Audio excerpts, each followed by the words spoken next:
भीष्म प्रतिज्ञा केलेली होती, एकही सरपंच सेनेला निवडून यायला देणार नाही।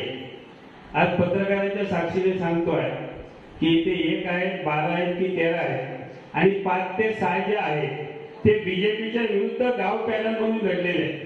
चिंचवली बीजेपीच्या विरुद्ध लढाई झालेली आहे। मला वाटतं दारोमध्ये सुद्धा भाजपच्या विरुद्ध त्या ठिकाणी लढाई झालेली आहे। उमरडमध्ये सुद्धा तशाच पद्धतीने लढाई झालेली आहे।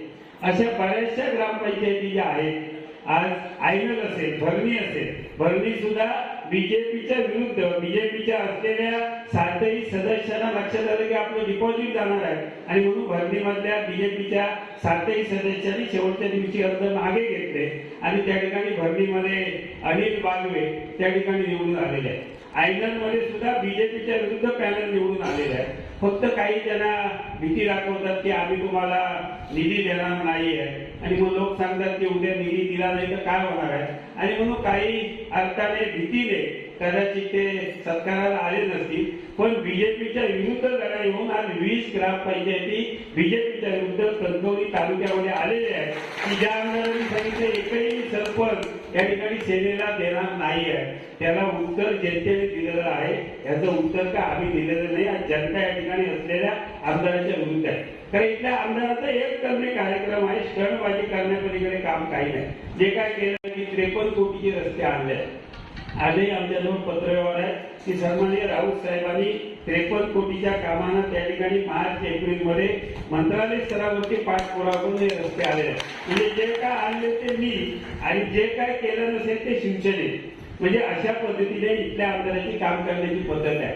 काल परवा जवळजवळ पंतप्रधान सडकचे रस्ते सन्माननीय राऊत साहेबांनी जे आणलेले आहेत त्याचा सुद्धा त्या ठिकाणी जो पाठपुरावा केला म्हणून या जिल्ह्यामध्ये प्रधानमंत्री सडक या योजनेचे रस्ते आज मंजूर झालेले आहेत। मला वाटतं कोणत्या प्रकारची 8 वर्षामध्ये कामं चालू आहेत याचा असलेला आढावा किंवा त्याचा असलेला आपण जो अहवाल म्हणतो तो त्यांनी द्यावा।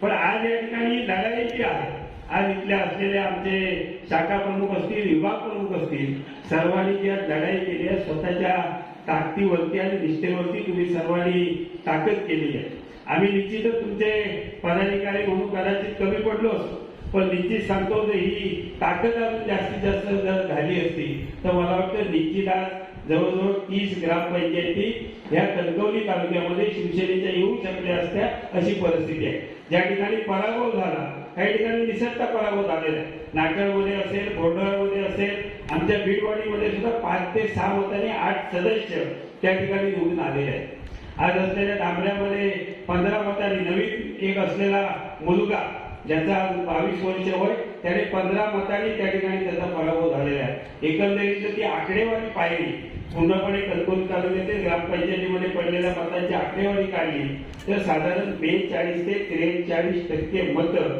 ही शिवसेनेला पडलेली आहे।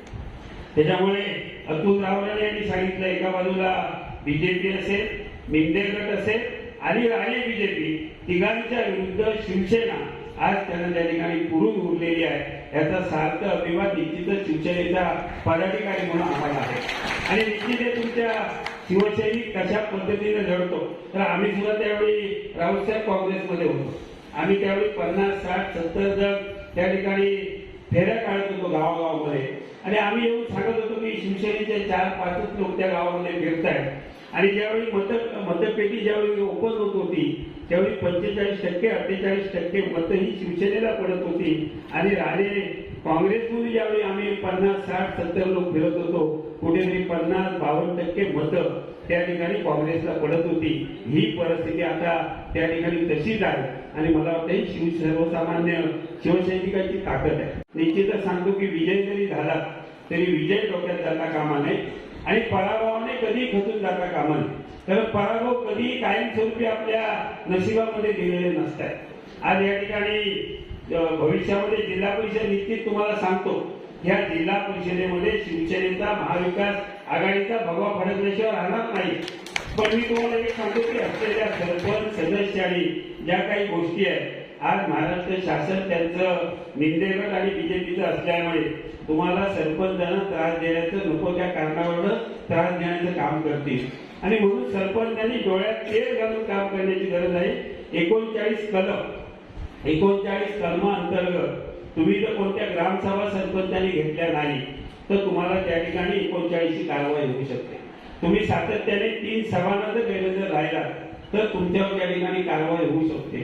आणि ग्रामपंचायत स्व उत्पन्नातला कोणताही फायदा सरपंच ग्रामपंचायत सदस्यांनी जर घेतला तर 39 ची कारवाई होऊ शकते. आणि म्हणून प्रत्येक सदस्य आणि सरपंचांनी जागृत राहण्याची गरज आहे. जिल्हा परिषदेकडे जो काही पत्रव्यवहार होईल त्या पत्रव्यवहाराला सुद्धा उत्तर योग्य वेळी देणं आणि ती जर दिली गेली नाही तर सुद्धा 39 अंतर्गत तुमच्यावरती कारवाई होऊ शकते. आणि म्हणून ज्या 39 कलमांतर्गत कारवाई होऊ शकता, तुम्ही अपात्र होऊ शकता, याची तुम्ही सदस्यांनी सरपंचांनी दखल घेऊन त्या पद्धतीने काम करण्याची गरज आहे. ग्रामपंचायत स्व उत्पन्नाचा फायदा सरपंच आणि सदस्याला घेता येणार नाही. 2 वर्षापूर्वी पेडूर ग्रामपंचायत असेल त्या ठिकाणी काही रुपयाची चवळी त्या ठिकाणी खरेदी केली गेली आणि त्या पेडूर ग्रामपंचायतीतल्या 4 सदस्यांनी 90 रुपये किलो असलेली चवळीचं बियाणं त्या 4 सदस्यांनी घेतली आणि विरोधकांनी त्याची तक्रार केल्यानंतर त्या 90 रुपयाच्या चवळीच्या बियाणामध्ये 4 सदस्यांचं त्या ठिकाणी सदस्यपद गेलेलं आहे. आणि म्हणून सध्याचं असलेलं महाराष्ट्राचं सरकार आणि इथल्या राणे बीजेपीचे जे काही पदाधिकारी आहेत, कारण त्यांना पैसे टाकल्याशिवाय धनशक्तीशिवाय त्यांना विजय मिळत नाही. माझा राणे बीजेपीला ओपन चॅलेंज आहे की एखाद्या ग्रामपंचायतीची उद्या निवडणूक आयोगाने 24 तासामध्ये निवडणूक जाहीर करावी आणि राणे बीजेपीने पैसे न टाकता त्या गावातली निवडणूक जिंकून त्यांनी दाखवली. आज राणे बीजेपीचे जे सरपंच आले ते मला वाटतं पैशाशिवाय त्या ठिकाणी निवडणूक जिंकू शकत नाही अशी परिस्थिती राणे बीजेपीची झालेली आहे. कोणाचं उदाहरण घ्या, म्हणजे आमची सुद्धा त्याच्यामध्ये संदेश पाहताना आमची सुद्धा त्याच्यामध्ये चूक आहे की आम्ही त्या ठिकाणी रहित धरली की किती मतं पडतील. आम्हाला कोणी सांगितलं नाव तुमचे त्या ठिकाणी असलेल्या अवसरे मॅडम 400-500 मतं पडतील. पण मला वाटतं 1 रुपया न वाटता उलट आज त्यांचं सरकार आपण पहिला करायला पाहिजे. मला वाटतं 1 रुपया न वाटता त्यांनी जो संपर्क त्या फोंड्यामधल्या कार्यकर्त्यांनी, मग तिथला शहर प्रमुख असेल, आमचे शाखा प्रमुख, गट प्रमुख, तिथल्या कार्यकर्त्यांनी घरोघरी जाऊन जो प्रचार केला, आज त्या गावामध्ये 1800 मतं आज आपल्याला फोंड्यामध्ये पडली. मला वाटतं खऱ्या अर्थाने ही शिवसैनिकांची ताकद आज फोंड्यामध्ये आपल्याला शिवसैनिकांची ताकद आपली दाखवलेली आहे. आणि म्हणून समोर फोंड्यामध्ये जर उदाहरण केलं तर तिथले माहिती जी येते 2000, 2500, 3000 रुपये अशा पद्धतीने एका मताला पैसे देऊन आज त्यांना त्या ठिकाणी 2300 मतं पडलेली आहेत. आणि म्हणून खऱ्या अर्थाने राणे बीजेपी जर सांगत असते की आम्ही कणकवली तालुक्यामध्ये मोठा विजय मिळवलाय, तो आपण महात्मा गांधीजींच्या कृपेने विजय मिळवलेला आहे, तुमच्या असलेल्या कामावरती मिळालेला नाहीये. आज तुमचे कार्यकर्ते सुद्धा नाराज आहेत. पैशाशिवाय राणे बीजेपी निवडणूक जिंकू शकत नाही ही सत्यता आपण जनतेसमोर सांगितली पाहिजे. थापा मारण्यापलीकडे कुठचंही काम नाही. आज सांगतात की आमचं केंद्रात सरकार, राज्यात सरकार आहे.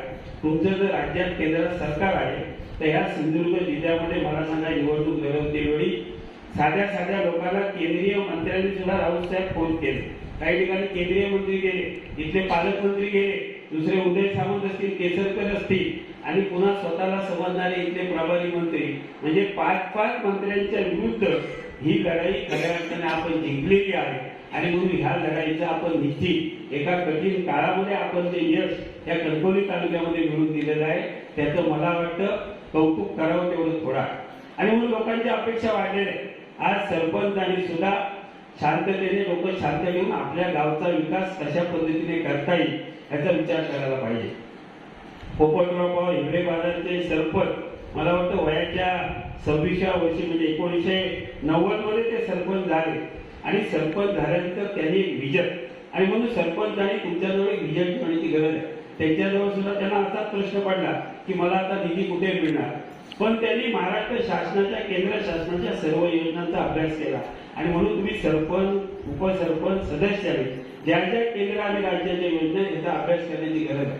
आज आपल्याला या ठिकाणी राऊत साहेब आहेत, आपल्याला जिल्हा नियोजन असेल, खासदार निधी असेल आपल्याला मिळतील, पण त्यातनं आपण लोकांच्या अपेक्षा पूर्ण करू शकणार नाही आहे. आणि म्हणून वेगवेगळ्या ज्या शासकीय योजना त्या शासकीय योजनांचा अभ्यास करण्याची आपल्याला गरज आहे.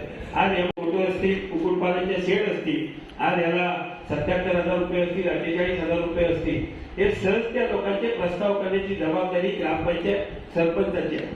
आज असलेल्या एका शेतकऱ्याने पायवाट जरी असेल, त्याला जर लोकांनी संमती दिली तर ती संमती दिल्यानंतर त्याला सुद्धा MREGS मध्ये आपल्याला लाखो रुपये मिळू शकतात. त्याचा आपल्याला अभ्यास करण्याची गरज आहे.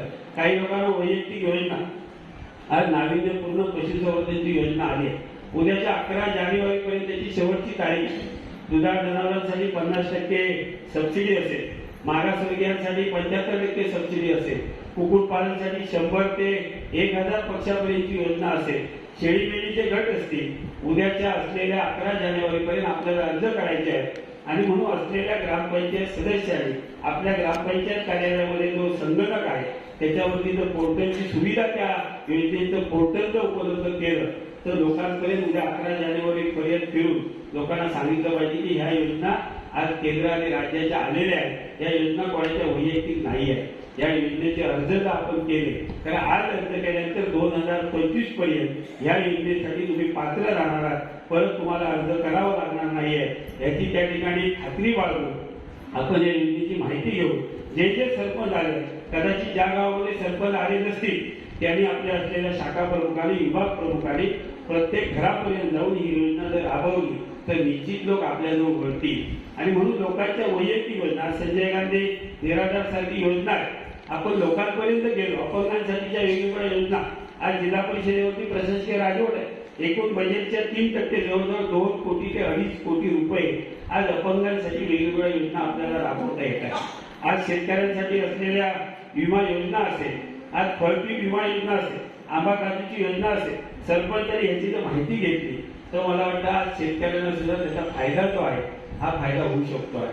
आणि म्हणून एकच त्या ठिकाणी सर्व सरपंचांना विनंती करेल की आज या ठिकाणी MREGS योजना असेल, केंद्र राज्याच्या योजना असेल, खऱ्या अर्थाने ग्रामपंचायत ही भविष्यातील आदर्श लोकप्रतिनिधी बनण्याची आदर्श शाळा म्हणजे ग्रामपंचायत. एक वेळ या देशाचे भूतपूर्व आणि स्वर्गीय मुख्यमंत्री विलासराव देशमुख सुद्धा मला वाटतं ज्यावेळी त्यांच्या वयाच्या 23व्या वर्षी ज्यावेळी सरपंच झाले त्यावेळी सुद्धा त्यांनी असा फेटा बांधून त्यांचा सत्कार केला होता. त्यावेळी त्यांना असं वाटलं नव्हतं की आम्ही उद्या एखाद्या आपल्या महाराष्ट्राचे मुख्यमंत्री होऊ. आणि म्हणून सरपंच सुद्धा ही उद्याचे ज्यावेळी मुख्यमंत्री विलासराव देशमुख झाले त्यावेळी त्यांचं वाक्य होतं की मी काही वर्षापूर्वी 20-25 वर्षापूर्वी मी सरपंच झालो म्हणून मला प्रशासकीय अनुभव मला मिळाला. आणि म्हणून आदर्श लोकप्रतिनिधी तुम्हाला यशस्वी व्हायचं असेल तर खऱ्या अर्थाने आदर्श लोकप्रतिनिधीला यशस्वी होण्यासाठी ग्रामपंचायती आदर्श कार्यशाळा जी आहे ही शाळा आहे.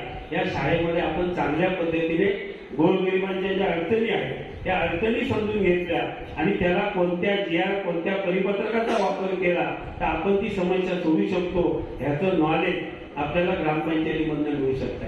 आणि लोक सांगतात काय झालं त्याची संमती नसेल तरी 23 नंबर करा आणि संमती नसतेवेळी जरी तुम्ही 23 नंबर केला तरी तुम्हाला 39 अंतर्गत तुमच्यावरती कारवाई ती होऊ शकते. आणि म्हणून आज तुम्हाला असलेला सचिव, शासनाने तुम्हाला सचिव ग्रामसेवक दिलेला आहे. सचिव हा तुमचा साहेब नाही. म्हणजे काही वेळा लोकांना वाटेल की तुमच्याजवळ ज्यावेळी लोक कामाला येतात त्यावेळी तुम्ही हे लोकांना सांगता कामा नये. मी भाऊसाहेबांना विचारतो आणि तुम्हाला सांगतो. आणि ज्यावेळी भाऊसाहेबांना विचारून तुम्ही सांगतो म्हणून सांगा त्यावेळी कधी त्या लोकांचं काम होणार नाहीये. आणि म्हणून कोणत्याही विषयाचं नॉलेज, कोणत्याही विषयाचं कायदेशीर ज्ञान जर तुम्ही घेतलं आणि लोकांचं काम केलं आणि त्या पद्धतीने केलं तर निश्चित मी तुम्हाला सांगतो की लोकांना आपण चांगल्या पद्धतीने सेवा देऊ शकतो. आणि संघटना ही ग्रामपंचायतीच्या माध्यमातून वाढू शकतो. कारण शेवटी कुठच्याही गावातली संघटना ही ग्रामपंचायतीच्या कारभारावरती अवलंबून आहे. सन्माननीय वैभवजी नाईक ज्यावेळी मला वाटतं 2014 मध्ये आमदार झाले त्यावेळी कुडाळमध्ये काही मोठ्या प्रमाणात सरपंच नव्हते. पण त्यावेळी राणे समर्थक सरपंचांनी जे चुकीचं काम केलं होतं त्या चुकीच्या कामाचा फायदा वैभवजी नाईकांना झाला. आणि म्हणून तुम्ही जर चांगलं काम केलं तर त्याचा फायदा उद्या सन्माननीय राऊत साहेबांच्या निवडणुकीमध्ये होईल, उद्याच्या जिल्हा परिषदेमध्ये होईल. आणि म्हणून आज आपल्याला जे यश मिळालेलं आहे हे यश उद्याच्या जिल्हा परिषदेवरती जो आपल्याला भगवा जो आहे हा भगवा उद्या 50 सदस्यांची निवडणूक होऊ दे, 55 सदस्यांची निवडणूक होऊ दे.